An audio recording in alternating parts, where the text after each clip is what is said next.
लग्नाच्या पंक्तीतील चविष्ट व रुचकर चव आपल्याला पाहिजे तेव्हा अनुभवता यावी यासाठी आज आपण चविष्ट व रुचकर अशी वांगे बटाट्याची भाजी पाहणार आहोत. 2 ते 3 मीडियम साईजचे बटाटे घेऊन त्याचे साल काढून घेत आहेत.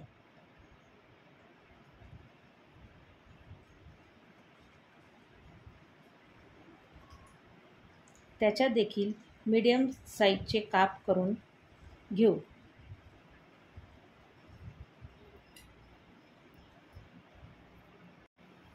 इथे मी 2 ते 3 मीडियम साईजचे बटाटे घेऊन स्वच्छ धुवून ते पाण्यामध्ये टाकलेले आहे. इथे मी 2 बटाटे घेतलेले आहे. तुम्ही 3सुद्धा बटाटे घेऊ शकता किंवा 4 पण घेऊ शकता. त्याच्यानंतर मी इथे पाव किलो काटेरी वांगे घेतलेले आहे. काटेरी वांगे हे खूप चवीला छान लागतात आणि ते मीडियम साईजचेच घेतलेले आहे. जर आपण मोठे काटेरी वांगे जर घेतले तर ते थोडेसे कडू लागतात. आता इथे मी वांग्यांचे काटे सगळे काढून घेत आहे, जेणेकरून ते खाताना आपल्या तोंडात लागू नये यासाठी, व त्याचे देठसुद्धा काढून घेत आहे. इतर वांग्यांपेक्षा काटेरी वांग्यांची चव खूपच चविष्ट लागते. त्याच्यामुळे इथे मी काटेरी वांगे घेतलेले आहे. ते पण मीडियम साईजचे घेतलेले आहे. मोठे वांगे आपल्याला तुरट लागतात, त्याच्यामुळे मीडियम साईजचे वांगे घ्यायचे. आता मी त्यातले सगळे काटे काढून घेतले व देठसुद्धा कट करून घेतलेले आहे. इथे मी पाव किलो वांगे घेतलेले आहे. तुम्हाला जर जास्त घ्यायचे असेल तर तुम्ही जास्त घेऊ शकता.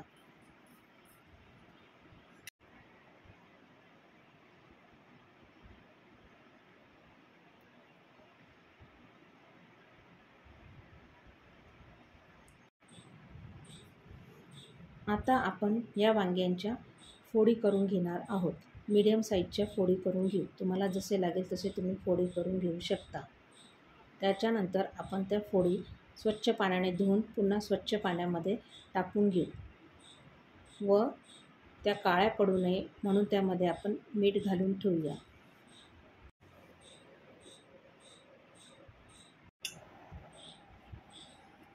इथे मी पाव किलो वांग्यांच्या फोडी करून घेते मीडियम साईजच्या. जास्त मोठ्या फोडी केल्या तर भाजीला चव लागत नाही.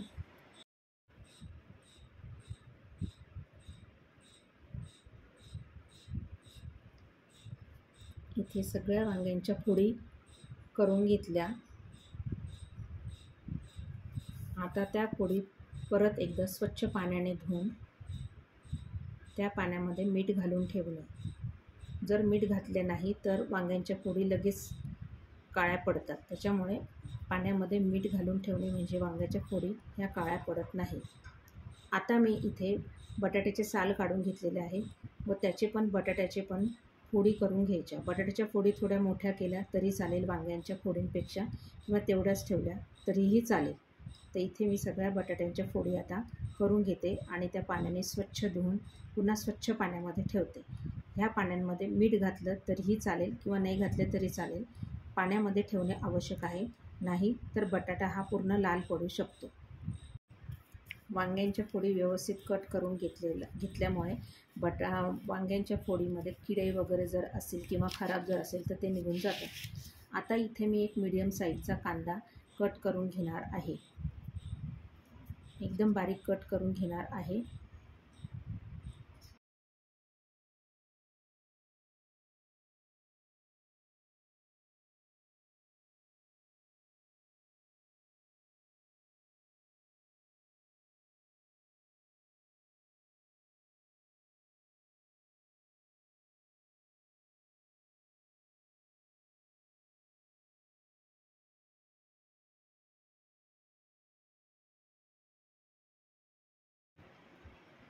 इथे मी 2 मीडियम साईजचे कांदे बारीक करून घेतलेले आहे. त्यानंतर 2 टमाटे मी किसणीने किसून घेतलेले आहे, किंवा तुम्ही बारीकसुद्धा करू शकता किंवा मिक्सरवर ग्राइंड करून त्याची पेस्टसुद्धा करू शकतात. इथे मी मिक्सरवर ग्राइंड करून घेतलेले आहे. आता इथे दाखवल्याप्रमाणे मी काही जिन्नस घेतलेली आहेत. आता मी गॅसवर पॅन गरम करायला ठेवलेले आहे. पॅन थोडासा गरम झाल्यानंतर मी त्यात धने भाजायला ठेवलेले आहेत. धने छान खरपूस भाजून घ्यायचे, जास्त डार्क भाजायचे नाही. त्याचा छान वास आला की समजायचे की धने भाजून झालेले आहेत.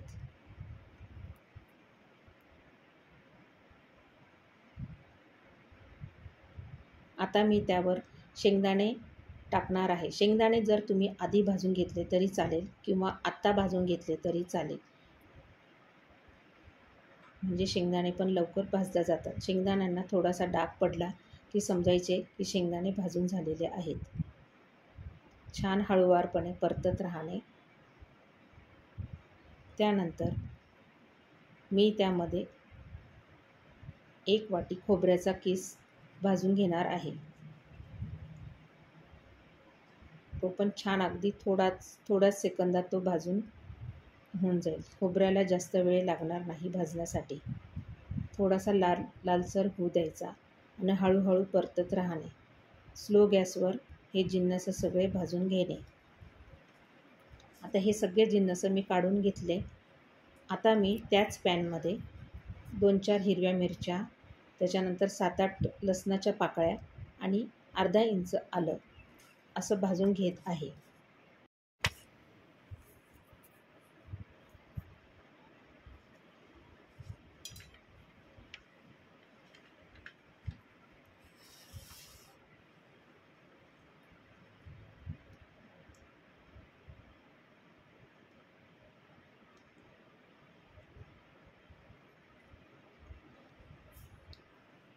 आधी काढलेले भाजून घेतलेले जिन्नस त्यामध्येच मी लसूण, अद्रक आणि मिरच्या हे काढून घेतलेले आहे. आता मी त्याच पॅनमध्ये 2 चमचे ऑइल टाकलेले आहे आणि ऑइल गरम झाल्यानंतर त्यामध्ये मी राई तडतडलीनंतर जिरे टाकलेले आहे. जिरे टाकल्यानंतर मी हिंग टाकलेले आहे अर्धा चमचा. आणि त्यानंतर मी बारीक कापलेला कांदा हा त्यात मी टाकलेला आहे.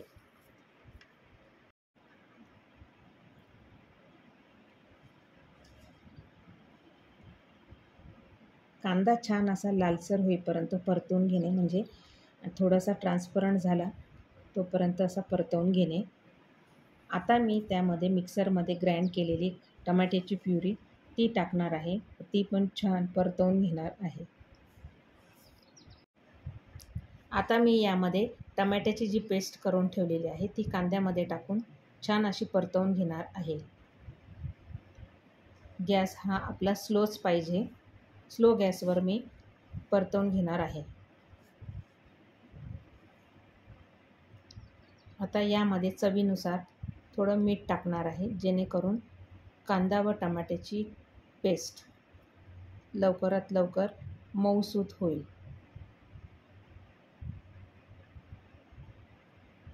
आता छान आणि व त्यावर झाकण ठेवून 2 मिनटं वाफवून घेणार आहे. आता त्यामध्ये मी अर्धा टीस्पून हळद, 1 टीस्पून धने पावडर टाकणार आहे. त्याच्यानंतर चवीनुसार व तिखटपणानुसार मी त्यामध्ये 3 चमचे तिखट टाकले व 1 चमचा गरम मसाला पावडर टाकलेला आहे व हे छान परतवून घेणे.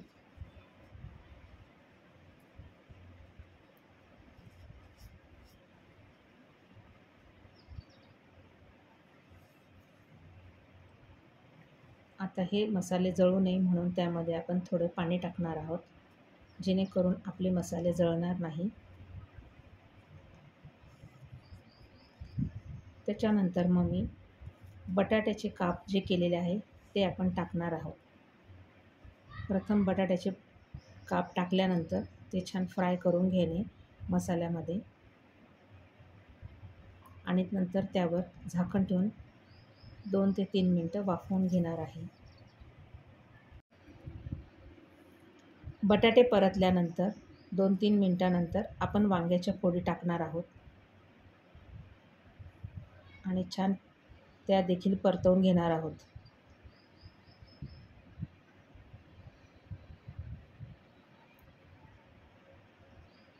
पूर्ण मसाला त्याला लागेपर्यंत छान हलवून घेणार आहोत व त्यावर झाकण ठेवून 5 मिनिटे वाफ काढून घ्यायची, म्हणजे मसाला हा बटाटा आणि वांगे दोघांनाही छान लागेल.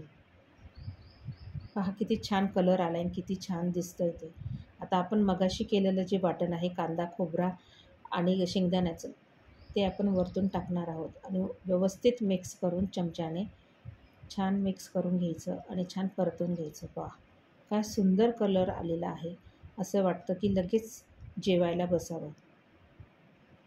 आता त्यावर मी झाकण ठेवून 2-2 मिनिटांनी परतवून घेणार आहे. त्यानंतर मग मी त्यामध्ये मसाल्याचं वाटणाचं जे पाणी आहे मिक्सरमधलं, ते गरम पाणी करून ते टाकणार आहे.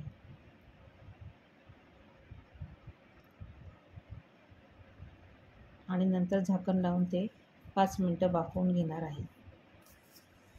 आता वाफवून घेतल्यानंतर त्यामध्ये मी गरम पाणी टाकणार आहे.